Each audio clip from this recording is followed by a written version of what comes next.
you doing? I know. So what I have done is I have also switched on Dr. Shakti's phone, so that from her Facebook account, so that I can see who all have joined. And so good evening, friends. My name is Akshat Sinha, and thank you for joining us today. I'll be your host for the evening. With us, we have today Dr. Shakti. Welcome, Dr. Shakti. Thank you. So Dr. Shakti, as you might know, is a visiting consultant with Max and Apollo Hospital in New Delhi. And through this series of talks, A Simple Practice, which is also a YouTube channel by Dr. Shakti, we're trying to create these, we're trying to speak on basic situations and conditions of human ailments and how to address them. Today we have a bone to pick. So we are talking about bone health, and so Dr. Shakti, as you know, this is my understanding that bones form the the structure and the framework of our body, which allows us to do a lot of physical activity. Maybe you can elaborate a little more on this and comment. Okay. Thank you, Akshay. So we have 206 bones in our body. Right. And I think we all know that from school. But Right. we also have 650, approximately 650 muscles. Okay. And around 250 joints which connect the bones. Right. So, as you rightly said, the bones form the framework and the skeleton. But together with the muscles and the joints, Right. they help in movement. Okay. So all our physical activities, walking, eating, or even involuntary activities like breathing Right. or talking. So all of these are controlled by our bones, muscles, and joints. Together. Yes. Okay. So in our medical terms, we group these together and we call them as the musculoskeletal system. Right. And certain conditions we, group them under this heading and treat them accordingly. So this is what I want to stress, that bone should not be taken in isolation. Okay. But along with our muscles and our joints. Right. Right. So as you mentioned that muscles and joints are and bones together as the musculoskeletal system, they allow us the flexibility to walk and to do physical activity. Yes. And voluntary and involuntary actions. Yes. I like how you mentioned that talking is an involuntary action, which is not so in a lot of cases. No. No, I mean, yeah. No, so what I would like to know is, why are we discussing bone health today? I mean, or we are taking the condition of these three things, muscles, bones, and joints together. Why is it important to know the challenges that lie with them and how to address them? Why is it important? So basically, we see bones as hard, brittle structures like big bone, small bone, hard structures. Right. But internally, they are growing each day. They are renewing themselves every day. Okay. So what happens is the bone tissue, it is new bone tissue is formed, and old one is removed. Right. So every day this is happening, and this is called bone remodeling. Okay. So what happens is that when we are young and till the age of 30 years. Okay. So bone formation is more than bone loss. Okay. Or removal. Right. So till the age of 30 years, we reach our peak bone age, or we attain peak bone mass. Okay. So this is the maximum which we will have in our lifetime. Right. So this is important because if we are healthy if our bones are, if all the factors are there for its normal formation, right, then we will have a good bone mass. Okay. And we might not have that many problems later in life.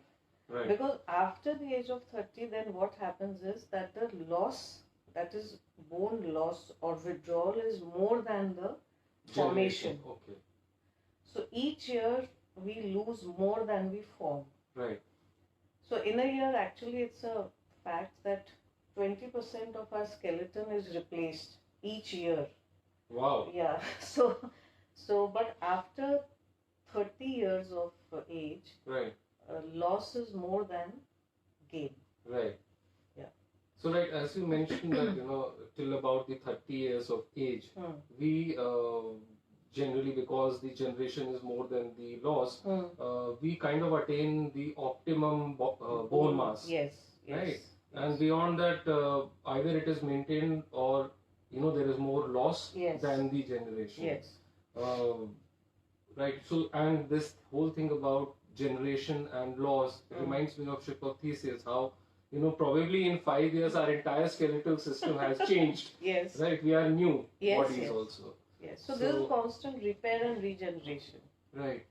So what can be the challenges faced by, so what kind of ailments or conditions that do we consider for this, for the bones and the muscles, joints combined? Yeah.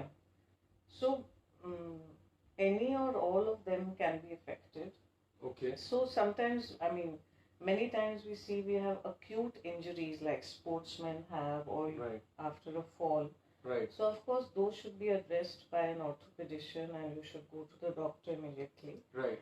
But there are certain chronic conditions which we have these daily aches and pains. Right. So these can be because of decreased bone health, or bone density is low, right, or joints are weak, or muscles are not healthy. So there are these chronic conditions where which we can address by maintaining our bone health. Okay. These chronic aches and pains. And I think these aches and pains kind of grow with age also. Yes, because bone mass, as we discussed, it will decrease over time. So unless we try to maintain it, right, it will be, of course, it will be decreasing only. So as you mentioned about the bone mass, are there certain tests or something that can be conducted, or like in a younger age, when should these tests, we should go for them? Is this symptomatic? When should we address it? Or is there an age where we should be considering this?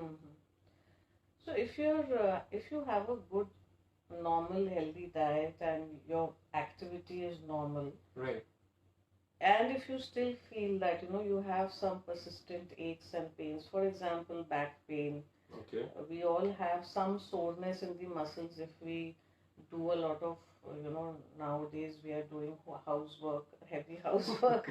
right, and so that is normal because that will decrease with rest. Okay. But suppose you have continuous, for example, pain in the calf muscles, okay, very common, or heel, right, in our bones, right, or you have persistent backache despite having a good posture and after good rest.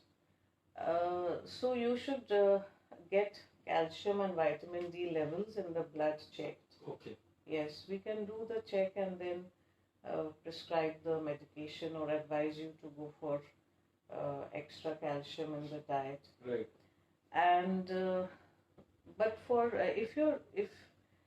after a certain age, that is above 65 years, okay, there are recommendations that you should go for a bone density test. Okay. Because at that time, at that age, bone density decreases to really low levels and the risk of fractures can be there. Okay. So we can define that risk by a bone density test and give different kind of medications. Right. Does the health of bones and the skeletal, musculoskeletal system, does it depend on gender or are there any other risk factors? Yeah. So women have low bone mass Okay. than genetically. They have lower bone mass than men. They don't have those that peak bone mass is less than that of men. Okay. So 1 in 2 women will always have a higher risk of decreased bone density. Right. So and 1 in 4 men. So it is Almost twice. Yeah. Okay. So women are have twice the risk of having decreased bone mass. Right. And also, I think being overweight, Right. as well as being underweight, Right. both of them are risk factors for having decreased bone mass. Okay. Because if you're overweight, there's a lot of stress on the bones. More burden. More burden. Right. And if you're underweight, then what happens is that the calcium from the bones is utilized, is Okay. withdrawn more. Right. So that it can be used for other functions of the body. Okay. So both of them are risk factors. So weight should be balanced. Right. That's a big risk factor. Then of course physical activity is very important. Right. Because when you do even simple walking or jogging, then there is a stress on the bones which sends a message that they should be stronger and more cells and more tissue is utilized. Right. So exercise makes the bones, muscles and the joints be strong. Right. Be stronger. Right. So as in the case of muscles, I know that we do gymming or strength yes. Exercises, and that Yes. That kind of boosts our Building, muscle yeah. mass and Yes. the shape and all the toning Yes. of it. Does it? Do these exercises, do they impact or impact positively the joints and the bones Yes, as yes, well? definitely. Yeah, that's what I mean to say. Right. That the physical activity increases the activity of the bones and the joints to be more healthy. And the source of calcium, because like you mentioned that calcium is important, and calcium and you also mentioned vitamin D. Do Yes. they? What is the necessity of?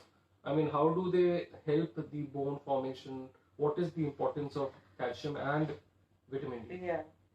So calcium is the basic building block of bone. Okay. So it is very important. Right. It's the main ingredient. Right. And vitamin D is very important because it helps in the absorption of calcium. So whatever Okay. we eat, Right. it is absorbed from the food with the help of vitamin D. So even if you have a normal intake of calcium or you take calcium supplements, Right. but your vitamin D is low, Right. all that is useless because Okay. it is not being absorbed and Okay. utilized. So vitamin D also has to be normal. Right. And you have to have a good protein, or normal amount of protein also in the diet, because bone is 50% protein. Okay. Yeah. So it's very important to have a balanced diet. So as you're mentioning that the diet should be balanced in terms of calcium and protein. Vitamin D is very important so that the calcium that has been in the intake is absorbed by the body and can be utilized. Right. So one last question that I have for this part, when we'll come again for the part 2. So when is it considered when you should go in for a calcium supplement? So we have a question from Padmini Mehta. She is specifically asking, is it necessary for women aged 40 and above? Do they need to have extra calcium? So if you feel that, these factors which we talked about, right? Supposing that you are underweight or overweight, right? You feel that your overall intake of calcium in whatever you eat is low. Okay. So there are, ways which you can find out. Right. Online. What is the calcium-rich food and how much calcium?